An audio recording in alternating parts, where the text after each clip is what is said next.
Good day everyone! Ngayong araw na to, tuturuan namin kayo kung paano pag-set ng TCM Wireless Conference System.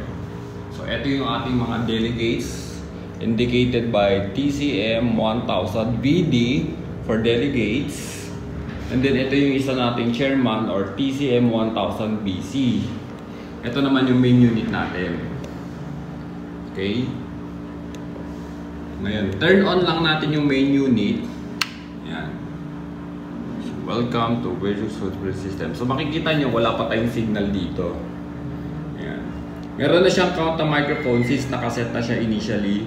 Naset na natin siya kanina. Pero i-reset natin yan para makita nyo paano siya i-connect. O ngayon, turn on natin yung mga microphones. Yan, yung mga mics. Yan. Turn on natin lahat.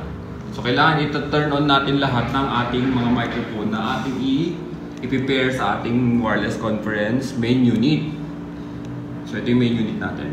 Pindutin lang natin tong set para lumabas yung main menu. And then, punta tayo sa settings. Tapos, unit ID set. Ito siya, oh. Unit ID set. And then, yes or no, nakasulat. So yes lang natin para ma-set natin ulit.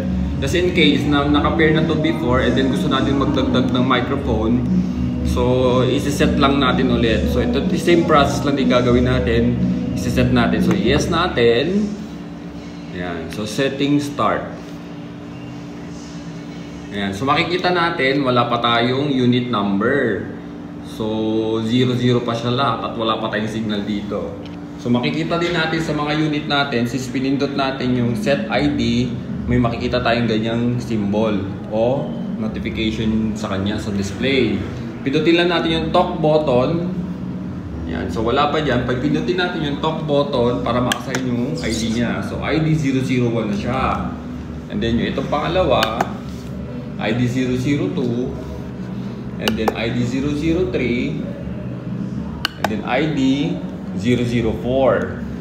So makikita din natin dito na nagkaroon na tayo ng unit number. So 004. So apat kasi yung microphone natin. Ayan. So after natin ma-set yan, so since na-detect naman yun yung apat na microphone, pindutin lang natin yung completion. Ayan. So na-save na. Okay na siya. So makikita natin dito, yan, meron na tayong apat. Try natin i-turn on yung talk button. So ito si chairman, siya yung may priority button. So, makikita natin, nagka-signal na tayo dito ng isa. Ayan. So ito, turn on na siya. Meron na tayong signal ng pangalawa. Yung pangatlo, turn on na siya. Karoon tayo na signal ng pangatlo.